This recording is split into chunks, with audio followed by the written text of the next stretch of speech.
Hi hello movie lovers, welcome to MB creative talk. So ఈరోజు మనం మాట్లాడుకోబోయే movie review వచ్చేసి the girl friend. So ఈ movie ఎలా ఉంది, బాగుందా బాగాలేదా, ఎవరు చూడొచ్చు ఎవరు చూడకూడదు అని అన్నది నేను మొత్తం చెప్తాను. సో వీడియో స్కిప్ చేయకుండా పూర్తిగా చూడండి.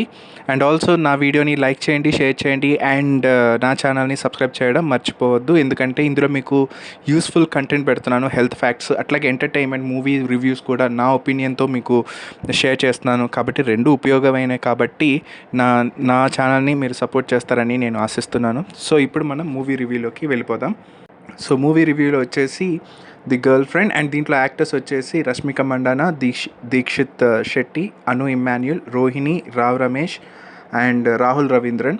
అండ్ ఈ మూవీ స్టోరీ రాసింది రాహుల్ రవీంద్రన్. సో ఈ రాహుల్ రవీంద్రన్ ఈ స్టోరీ సక్సెస్ అయ్యారా ఫెయిల్ అయ్యారా అని అన్నది నేను తర్వాత చెప్తాను. సో ముందుగా మనం ఈ స్టోరీ ప్లాట్ గురించి మాట్లాడదాం. సో ఈ స్టోరీ ప్లాట్ వచ్చేసి ఒక మిస్ఫైర్ ట్రయాంగిల్ స్టోరీ అని చెప్పొచ్చు. ఒక మిస్ఫైర్ ట్రయాంగిల్ స్టోరీ అంటే ట్రయాంగిల్ స్టోరీ అని కూడా కాదు అది.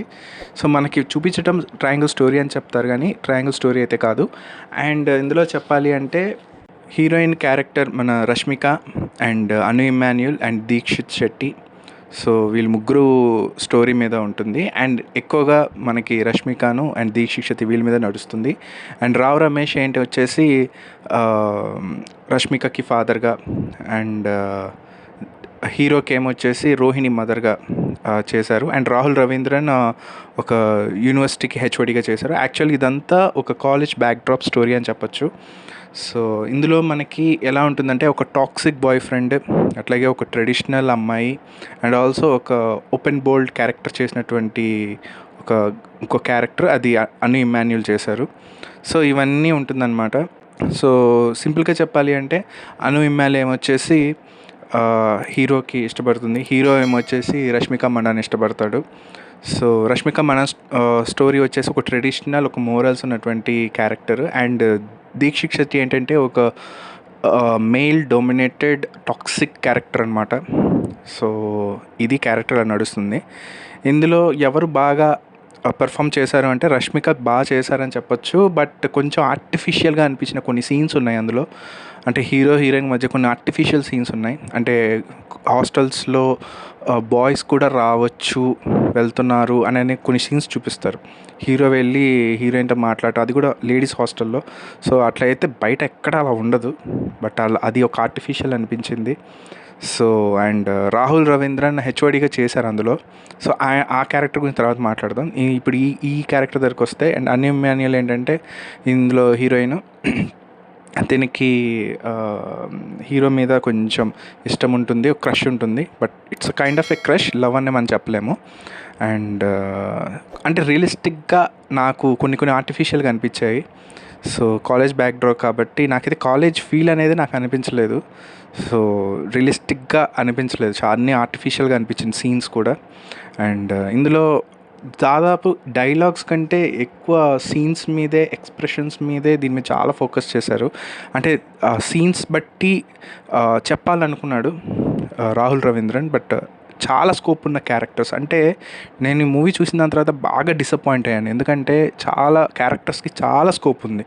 ఫర్ ఎగ్జాంపుల్ ఇప్పుడు అందులో ఒక సీన్ ఉంటుంది, హీరోయిన్ని వాళ్ళ అమ్మగారింటికి తీసుకెళ్ళిన దాని తర్వాత, అంటే హీరో సెంట్రిక్ ఎలా అంటే ఒక మేల్ టాక్సిక్ డామినేటెడ్ క్యారెక్టర్, అంటే అది ఒక ఫాదర్ సెంట్రిక్ నుంచి చూపించినటువంటి క్యారెక్టర్.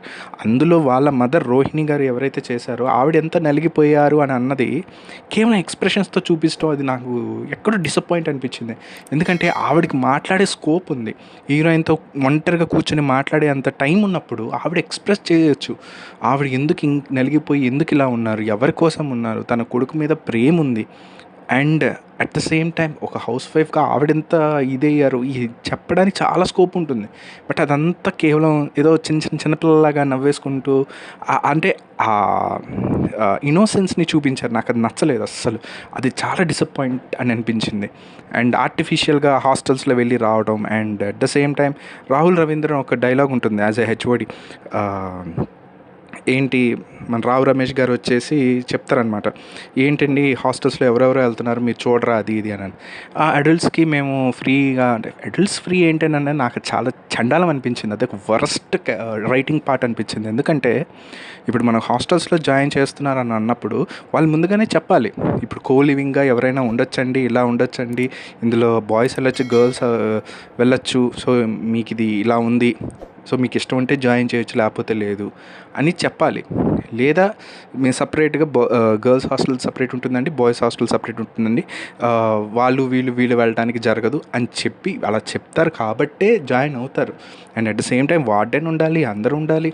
అంతేగాని ఇలాగ ఎవరు పడితే వాళ్ళు వెళ్ళొచ్చు అని అంటే ఏ పేరెంట్ కూడా ఒప్పుకోరు. And at the same time ఎక్కడ ఫెయిల్ అయ్యాడని అంటే రావు రమేష్ చెప్పేస్తాడు, టీచర్సే వరస్ట్ ఉన్నమాట, వరస్ట్ ఐడియాలజీ చూపించాలని ప్రయత్నించినప్పుడు అది వరస్టే. అండ్ ఎక్కడికి రాహుల్ రవీంద్రన్ ఫెయిల్ అయ్యాడు అని అంటే, ఎప్పుడైతే హీరోయిన్ అక్కడికి వచ్చి నన్ను హాస్టల్ దగ్గర దింపండి అని అన్నప్పుడే యాజ్ ఎ హెచ్ఓడిగా ఎథిక్స్ అన్నీ అక్కడితోనే ఎప్పుడూ స్మాష్ అయిపోయినట్టే. ఇంకా అక్కడితో అతని కథ పతనం అయిపోయింది నాకు తెలిసి. అండ్ క్లైమాక్స్ అయితే పీక్స్ నేను చాలా ఎక్స్పెక్ట్ చేశాను, క్లైమాక్స్ చాలా పీక్స్ ఉంటుందని నేనైతే ఎక్స్పెక్ట్ చేశాను, కానీ ఆ ఎక్స్పెక్టేషన్ రీచ్ అవ్వలేదు. ఎందుకంటే క్లైమాక్స్లో హీరోయిన్ చెప్పాలి అంటే అతను ఎలాంటి అంటే వాళ్ళ మదర్ ఎంతలాగా నలిగిపోయి, అంటే వాళ్ళ మదర్ పాయింట్ ఆఫ్ వ్యూలోనే నా జీవితం కూడా ఇలా ఉండబోతుంది అని అన్నదే తను చెప్పడం ట్రై చేయగలగాలి when she was portraying to audience. అంటే అంతమంది ఆడిటోరియంలో ఉన్నప్పుడు ఆవిడ ఎందుకు వీడి వద్దని అనుకుంది, బ్రేకప్ చెప్పింది అని అన్నది కరెక్ట్గా అది ఎక్స్ప్రెస్ చేయగలగాలి. సో అది కరెక్ట్గా ఎక్స్ప్రెస్ చేయలేదు. సింపుల్గా తను ఎంత హర్ట్ అయింది అండ్ కొట్టడానికి వచ్చినప్పుడు ఐఎమ్ ఆల్రెడీ డెడ్ అని చెప్పేసి వెళ్ళిపోవడం, అలా సింపుల్గా అయిపోయింది. నాకు అది చాలా డిసప్పాయింటింగ్ అనిపించింది. ఎందుకంటే అంత ఎమోషనల్ కథలో చాలా ఉంది స్కోప్. ప్రతి క్యారెక్టర్కి కూడా చెప్పడానికి emotional dialogues are very important, not the expressions. Dialogues చాలా చాలా ఇంపార్టెంట్, అవి చాలా పోర్ట్రే చేయలేదు. అండ్ మోస్ట్ సిల్లీ థింగ్ ఏంటంటే ఎంఏ లిటరేచర్ చేసిన హీరోయిన్ ఫార్మస్యూటికల్ కంపెనీకి అసిస్టెంట్ మేనేజర్ అంట.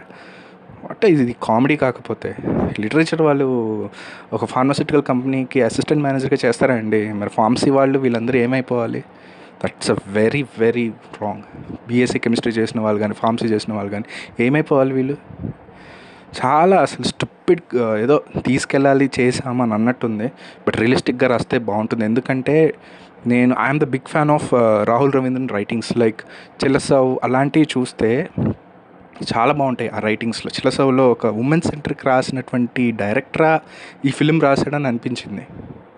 చాలా మిస్ఫైర్ అనిపించింది, స్టోరీ అంతా మిస్ఫైర్ అనిపించింది. ఎందుకంటే అంత స్కోప్ ఉన్న క్యారెక్టర్ని, ఆ హీరోయిన్ క్యారెక్టర్ని ఇంకా దాన్ని ఎలివేట్ చేయొచ్చు. ఎలివేట్ కాదు, అసలు ఆర్టిఫిషియాలిటీ లేకుండా దాన్ని కాంప్రమైజ్ చేయకూడదు, కాంప్రమైజ్ చేసేలా చేశారు. అండ్ ఆర్టిఫిషియల్ సీన్స్, హాస్టల్లో అబ్బాయి వెళ్ళిపోవడం రావడం, అండ్ ఫాదర్ అడిగినప్పుడు కూడా అడల్ట్స్ ఫ్రీ అంటే ఏంటి? క్యాంపస్లో వాళ్ళు మాట్లాడుకున్నంత వరకు ఆ ఫ్రీనెస్ ఉండాలి, ఆ కమ్యూనికేషన్ ఉండాలి. అంతేగాని హాస్టల్లో కూడా దూరిపోయి ఏం జరుగుతుందో ఏదో అందులో ఒకటి రాహుల్ రవీంద్ర చెప్తారు, డ్రగ్స్ ఇలాంటివి మేము అలౌ చేయము అని ఒక స్టేట్మెంట్ చెప్తారనమాట. మరి ప్రీ క్లైమాక్స్లోకి వచ్చేస్తే హీరోయిన్ హాస్టల్ మీదే, అది కూడా డోర్ మీద తన గురించి అలా రాయటం, మరి అది తప్పు కాదా? అదంత ఘోరం కాదా? మరి అది చాలా లైట్కి తీసుకోవచ్చా అలాంటి విషయాల్ని? సో నాకు తెలిసి రాహుల్ రవీంద్రన్ చెప్పాలి అంటే he's failed as a writing in the story. ఎవరైనా అనుకోవచ్చు, కానీ నాకైతే మనసుకి, ఎందుకంటే నేను అంత కనెక్ట్ అయ్యాను కాబట్టే చెప్తున్నాను. సో సినిమా అయితే స్కోప్ ఉన్న క్యారెక్టర్స్కి కూడా దానికి కరెక్ట్గా యూజ్ చేసుకోలేదు. సో అంటే క్లైమాక్స్ కూడా మనకు చెప్పచ్చు, ఆ ఫస్ట్ హాఫ్లో కూడా చెప్పచ్చు, ఇవన్నీ ఏమీ చెప్పలేకపోయాడు. సో అందుకే నాకైతే చాలా డిసప్పాయింట్ అనిపించింది మూవీ అయితే. అండ్ రష్మిక ఆ పర్ఫార్మెన్స్ బాగానే చేశారు. రోహిణి గారికి ఆ క్యారెక్టర్ అయితే నేను ఎక్స్పెక్ట్ చేయలేదు. ఇలాంటి ఒక ఇన్నోసెన్స్ క్యారెక్టర్ని కూడా దాన్ని డైలాగ్స్తో ఇంకా ఎలివేట్ చేయొచ్చు, ఆ స్పేస్ ఉంది, అది వాడుకోలేదు. అండ్ ఆర్టిఫిషియల్ సీన్స్ ఉన్నాయి. హీరోకి అయితే హీరో క్యారెక్టర్కి సరిపోయాడు అంతే. హీరోయిన్ కూడా సరిపోయింది రష్మికకి. అండ్ అను ఇమాన్యుయల్ క్యారెక్టర్ ఆవిడది కొంచెం డౌటెడ్గా అనిపించింది. అంటే ఏంటి బోల్డ్ క్యారెక్టర్, ఓకే ఇష్టపడుతుందా, క్రష్ అని అంటే అది ఈజీగా అది కూడా క్లారిటీ ఇవ్వాల స్టోరీలో, ఈజ్ ఓన్లీ ఫర్ క్రష్ అని అన్నట్టు. సో అది బట్ స్టోరీలో ఒక ఇదైతే ఉంది, కానీ దాన్ని కరెక్ట్గా యూస్ చేసుకోలేదు. ఒక లైఫ్ ఉంది ఆ స్టోరీలో, బట్ కరెక్ట్గా యూస్ చేసుకోలేదు. సో నాకైతే బెటర్ ఒక సీన్స్ రాస్తున్నప్పుడు దయచేసి క్యారెక్టర్స్ని కాంప్రమైజ్ చేయకుండా కరెక్ట్గా చూపించగలగాలి. అండ్ ఎక్స్ప్రెషన్స్తో కాకుండా డైలాగ్స్తో ఇంకా మనం దానికి ఆడియన్స్కి మనం చెప్పేటట్టు ఉంటే ఇంకొంచెం బాగుంటుంది ఎలివేషన్. చాలా ఉన్నాయి స్కోప్, బట్ ఇది కరెక్ట్గా యూస్ చేసుకోలేదు అనేది నా ఒపీనియన్. సో ఇది నా ఒపీనియన్, ఎందుకంటే నేను డీప్గా కనెక్ట్ అయ్యాను కాబట్టి ప్రతి మూవీ ఏదైనా సరే డీప్గా కనెక్ట్ అయ్యి ఉన్నట్టుగా చెప్తాను. And in the same way ఇది కూడా, ఈ రివ్యూ కూడా అంతే. సో ఇది నా జనరల్ ఒపీనియన్. సో నా ఒపీనియన్ మాత్రమే, నేను యాజ్ ఎ ఆడియన్స్గా, యాజ్ ఎ పార్ట్ ఆఫ్ క్రిటిక్గా నాకు అనిపించి నేను ఓపెన్గా షేర్ చేస్తున్నాను. అండ్ ఇప్పుడు ఇది నా రివ్యూ, ఇది కేవలం నా రివ్యూ, నా ఒపీనియన్. ఈ మూవీకి నేను ఇచ్చే రేటింగ్ అంటే క్యారెక్టర్స్ పరంగా కానీ, స్టోరీ పరంగా కానీ, అన్ని ఆస్పెక్ట్స్ దాన్ని దృష్టిలో పెట్టుకొని ఈ మూవీకి నేను ఇచ్చే రేటింగ్ ఎంత అంటే